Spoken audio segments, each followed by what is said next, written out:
Hello and welcome to game 234 from this very strong CCC 9 bonus 3 event, where Terminator continues to lead ahead of Stockfish and Leela.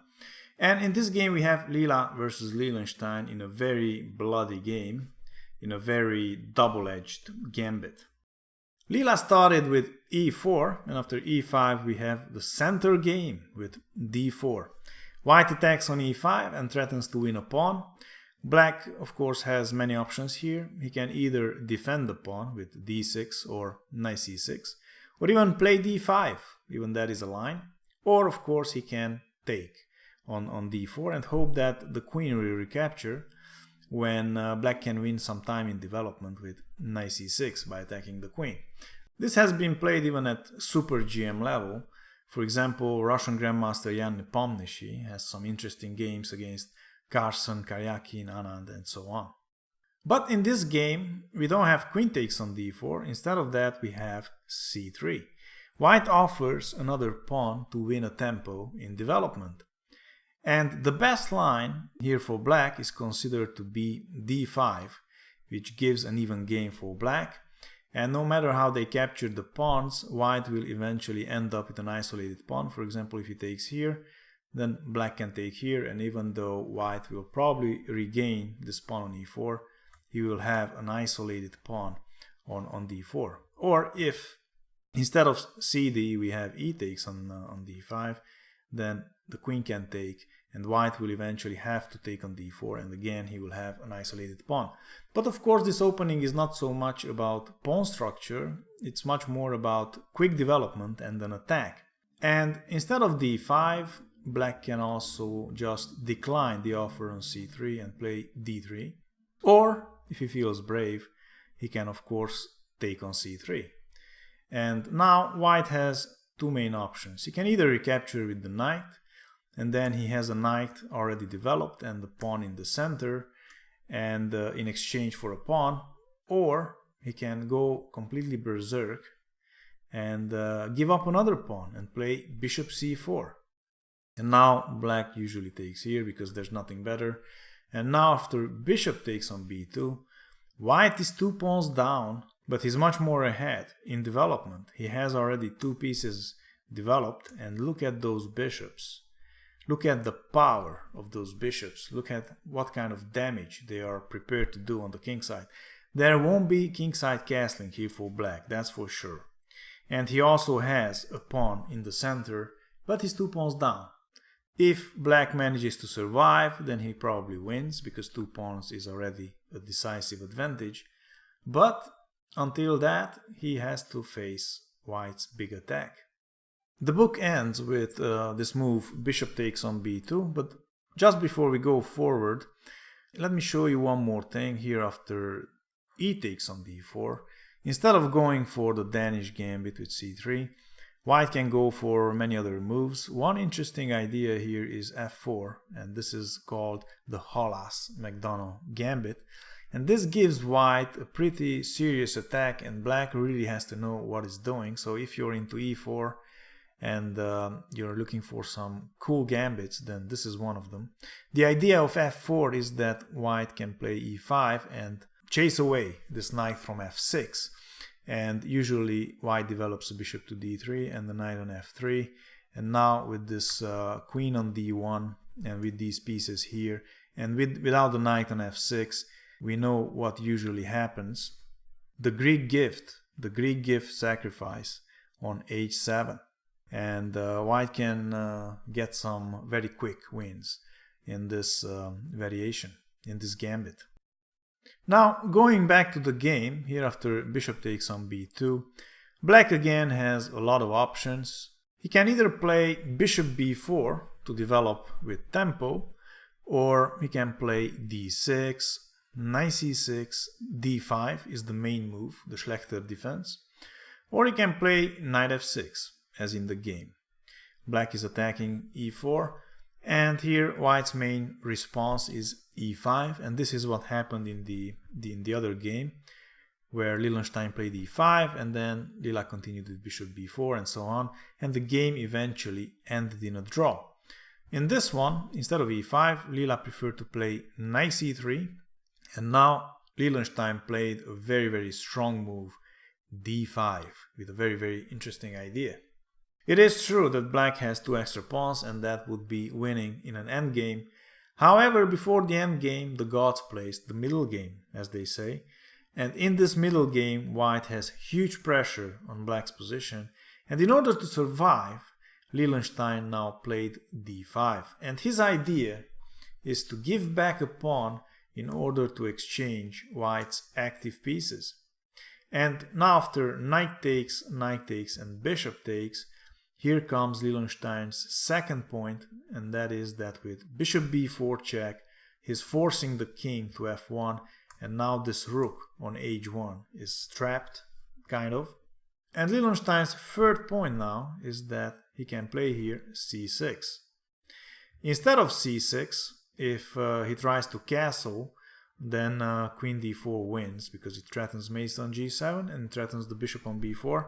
But c6 is very strong. If now the bishop has to move away, then black can exchange the queens and still be a pawn up and probably would have very good winning chances in the endgame.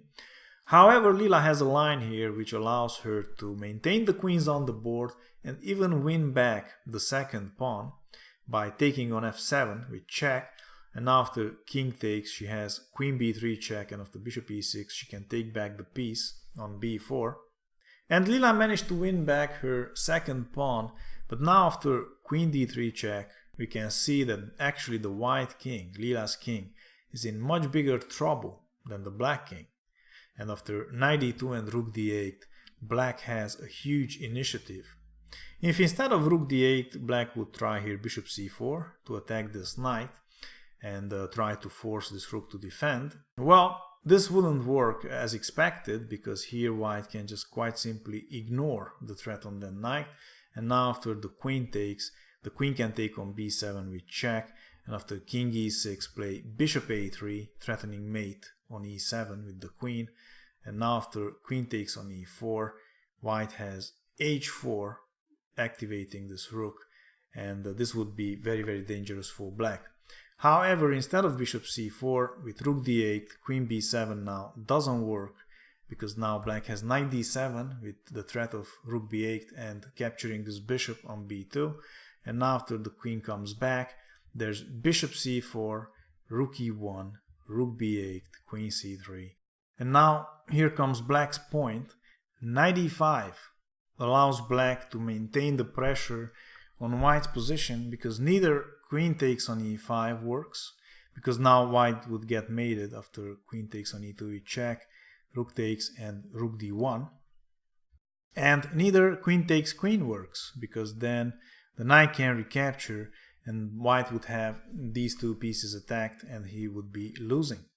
So if neither queen takes queen or queen takes knight works, then white has to go back into the defensive because actually queen e2 threatens here to win a piece. For example, if white would play h4, then queen takes, rook takes, and now after rook d1, it's not mate because the queen can drop back, but now after they exchange everything, black wins this rook on b2. So after knight e2 and rook d8 here, queen b7 doesn't work, so Leela played here rook e1, and now we have b6, bishop a1. Leela would like to play queen b2 and then take here. That would be nice, but the black queen shuts that idea down with queen c2. And now after knight d4 we have again a check, knight has to go back, and now we have queen d2. Leelenstein is going for a queen exchange. He defended very well in this position and even managed to put the white king under pressure, and now he's going for equal endgame. The game continued with queen takes, rook takes, knight d4, knight a6, knight takes, king takes, rook e2, rook d1 check, rook e1. And now with rook d8, Leelenstein even gives up this pawn on g7, which Leela takes, and now she's a pawn up. But Leelenstein has some aggressive ideas with this knight. He's threatening now to play knight c2 and win this rook on e1, and if this rook now takes on d1, then the other rook recaptures, and after king e2, black would be winning this rook in the corner. So Leela had to defend now with g4, and now knight c2 doesn't really work because now this rook can take on d1, and after this rook recaptures, white has king g2 defending this rook in the corner. So instead of knight c2, after g4, Leelenstein played here king f7, he's chasing that bishop, and now after bishop e3, he finally played knight c2 because he wants this bishop. Taking it is a good idea since there are pawns on both flanks on the boards, and usually bishops are stronger in this kind of ending. But after rook takes, king g2, knight takes on e3 with check, and f takes on e3, Leelenstein made a practical mistake. He exchanged the rooks being a pawn down. You should never do that. It would have helped Leelenstein to be a bit more human and make the more practical choice. If he would have played rook d2 check, he could even win this pawn on a2. But he evaluated this position to be equal after rook takes. They both did actually. However, after a couple of more moves, they both realized that white is actually winning.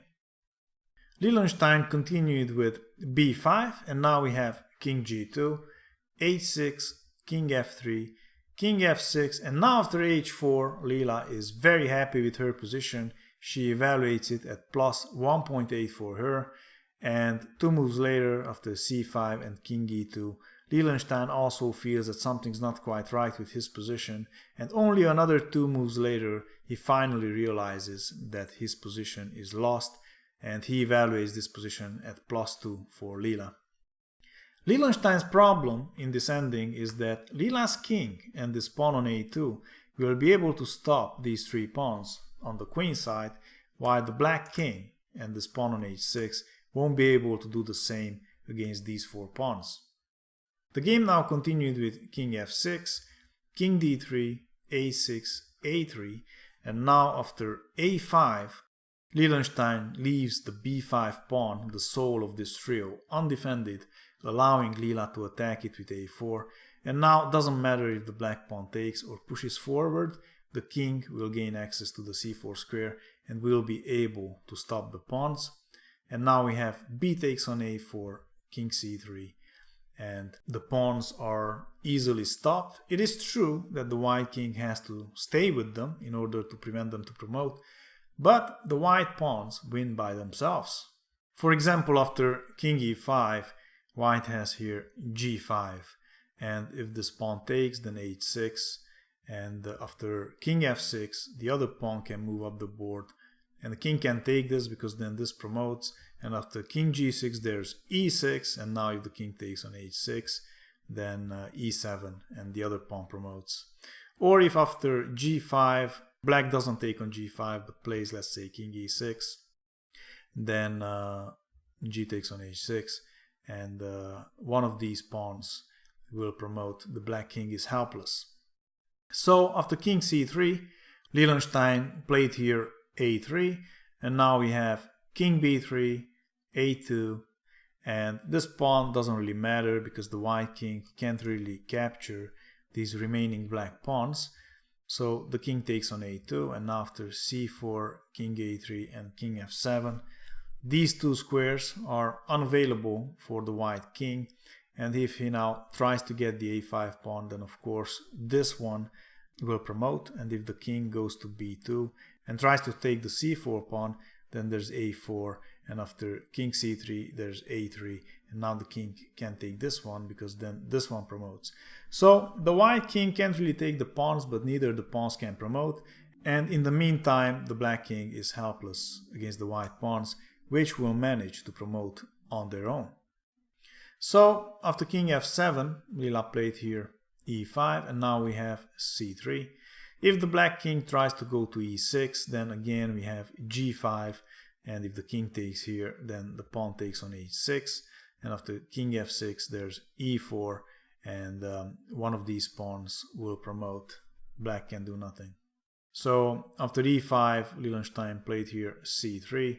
We have king b3, c2, king takes on c2, king e6, and now finally Leela creates the passed pawn on the h-file, which is unstoppable and will promote to a queen. And now this queen takes out the pawn on g2, gives up the e6 pawn, and Leela will allow Leelenstein to promote to a rook, only to take him out. And now comes the elementary mate with queen and king. And now shortly the king is restricted to the h-file, and there's the mate on g6. Another great game, and we saw how tempo and time in general is very important in a chess game, how time is sometimes more important than material. And this is true in chess, and it's also true in life. Time is the most precious resource we have, and we should use it wisely. Please subscribe, like and share, and check out some of the other games. Thanks for watching, and see you soon. Bye bye.